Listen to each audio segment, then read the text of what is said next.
नमस्कार, आदाब, सत श्री अकाल। मैं कीर्ति। हम आह भी करते हैं तो हो जाते हैं बदनाम, वो कत्ल भी करते हैं तो चर्चा नहीं होती। अकबर इलाहाबादी की लिखी ये लाइनें इस खबर पर बिल्कुल फिट बैठती है, क्योंकि देश में आए दिन नफरत भरे बयान यति नरसिंहानंद से लेकर कई दिग्गज हिंदूवादी नेता देते रहते हैं, लेकिन प्रशासन की ओर से कोई कार्रवाई नहीं की जाती, जिसका सबूत कई बार सामने भी आया है। लेकिन सरकार की ओर से कोई ठोस एक्शन नहीं लिया जाता है। वहीं अगर कोई मुस्लिम कुछ भी बोल दे, यानी कि अगर कोई मुस्लिम कुछ भी कह दे, कोई बयान दे दे, तो सीधा 1 साल के लिए जेल में डाल दिया जाता है।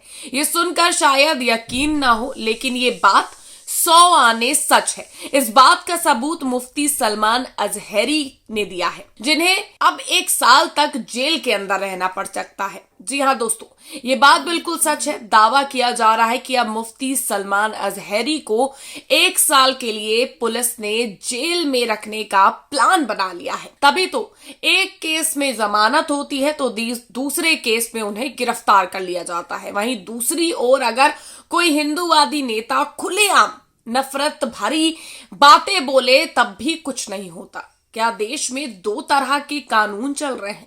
क्या संविधान के यही नियम है कि देश में मुस्लिमों पर केस लाद दिए और हिंदूवादी नेता को कुछ ना कहा जाए? ऐसे कई सवाल सोशल मीडिया पर लोग उठा रहे हैं। लेकिन मुफ्ती सलमान अजहरी को 1 साल में जेल में रखने की योजना का पूरा खुलासा हो गया है, जिसके बाद 100 करोड़ों मुस्लिम गुस्से में लाल हो गए हैं। यहां तक कि कहा यह भी जा रहा है कि अरब कंट्रीज तक में इस मामले की चर्चा जो है वो जोरों पे, यानी कि भारत में जो ये हो रहा है, अब इसका जो चर्चा है वो अरब कंट्रीज में भी हो रही है। हालांकि 1 साल तक जेल में कैसे रखा जा सकता है, इस बात का दावा एनबीटी रिपोर्ट्स में किया गया है, जिसे पढ़कर एक एक बात आपको बताते हैं। रिपोर्ट्स की माने तो गुजरात के जूनागढ़ में भड़काऊ भाषण देने के बाद सुर्खियों में आए मुंबई के मौलाना मुफ्ती सलमान अजहरी को साल भर तक जेल में रहना पड़ सकता है। अगर उन्हें रिट पिटीशन से हाईकोर्ट से रिहाई मिल भी गई तो भी इसमें कम से कम 6 से 7 महीने का समय लग सकता है। गुजरात के जूनागढ़ में भड़काऊ भाषण के वायरल होने और विवाद खड़ा होने पर केस दर्ज किया गया था। इसमें मौलाना मुफ्ती सलमान अजहरी ने 31 जनवरी की रात जूनागढ़ में एक भाषण दिया। इसमें उन्होंने कहा था कि आज उनका वक्त है,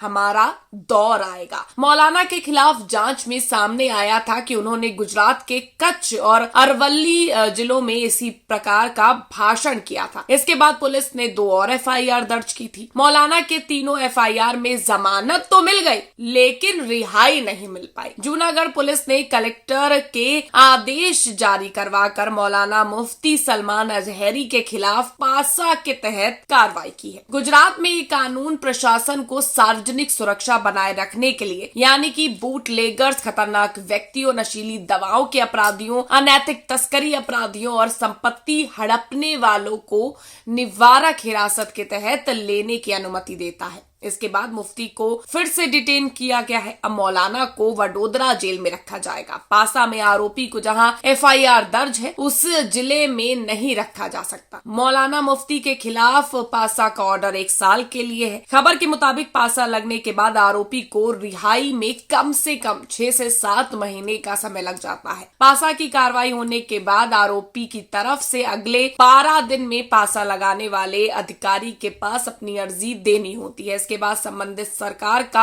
होम डिपार्टमेंट चाहे तो पासा की ऑर्डर रद्द कर सकता है। ऐसा नहीं होने पर पासा में की गई डिटेंशन से रिहा होने का दूसरा रास्ता 45 दिन बाद आता है। पासा एडवाइजरी बोर्ड पीएबी में आरोपी चाहते तो अपनी इष्ट मित्र के साथ पेश होकर रिहा करने को गुहार लगा सकता है। इसमें भी रिहाई नहीं मिलने पर संबंधित व्यक्ति की मुश्किलें हैं वो बढ़ती जाती है। गुजरात हाई कोर्ट के वरिष्ठ वकील हितेश गुप्ता बताते हैं, अमूमन इन दोनों विकल्पों में काफी कम आरोपियों और लोगों को राहत मिलती है। उन्हें कोर्ट का ही दरवाजा खटखटाना पड़ता है, यानी कि जो हमने आपको बताया उसमें आपको कंडीशंस भी जो अब जो है वो भी हम बता दे रहे हैं कि किस किस तरह से। हितेश गुप्ता के अनुसार संबंधित अधिकारी और होम डिपार्टमेंट से राहत नहीं मिलने पर अंतिम विकल्प हाईकोर्ट है। हाईकोर्ट में पासा के मामलों की भरमार है, यहाँ पर रिट याचिका लगानी होती है। हाईकोर्ट में सुनवाई का नंबर वेटिंग के हिसाब से आता है, ऐसे में 6 से 7 महीने का समय लग जाता है। हाईकोर्ट से राहत नहीं मिलने पर सलमान अजहरी को 12 महीने के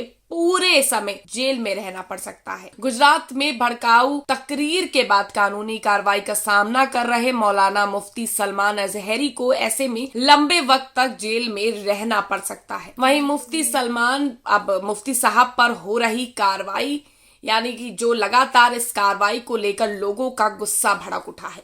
एक पत्रकार ने तो लोकतंत्र में न्याय की व्यवस्था पर सवाल उठाते हुए लिखा है कि मुफ्ती सलमान अजहरी ने एक भड़काऊ भाषण दिया और उसके बाद से वो अदालतों के चक्कर लगा रहे हैं। एक मामले में जमानत होती है तो दूसरे मामले में फंसा दिया जाता है। ठीक है, भड़काऊ भाषण देने वालों को ऐसी ही सजा मिलनी चाहिए, लेकिन ये एक तरफा क्यों है? देखा ये गया है कि पिछले कुछ वर्षों में मुसलमानों के खिलाफ भड़काऊ भाषण देने वाले एक भी अभी तक गिरफ्तार नहीं किए गए। विश्व के सबसे बड़े लोकतंत्र की न्याय व्यवस्था को ऐसा ही होना चाहिए क्या? यानी कि ये सरासर क्या न्याय नहीं है?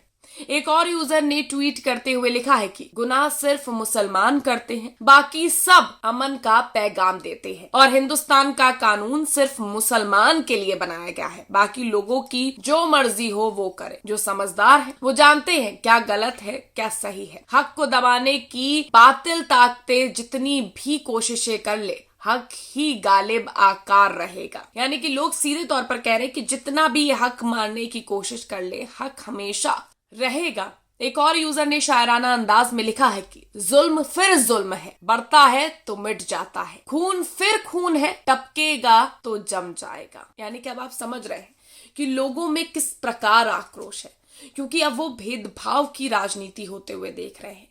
एक और यूजर ने लिखा है कि इस सरकार में कुछ नहीं बोलोगे तो भी जेल होगी, क्योंकि इनका टारगेट बस मुस्लिम है। रही बात नफरतियों की, तो देश में खुलेआम मुस्लिमों को गाली दे रहे हैं, धमकी दे रहे हैं, मार रहे हैं, पर उन पर कोई कार्रवाई नहीं होगी, क्योंकि वो इनका वोट बैंक तैयार कर रहे हैं, वो इनका वोट बैंक है।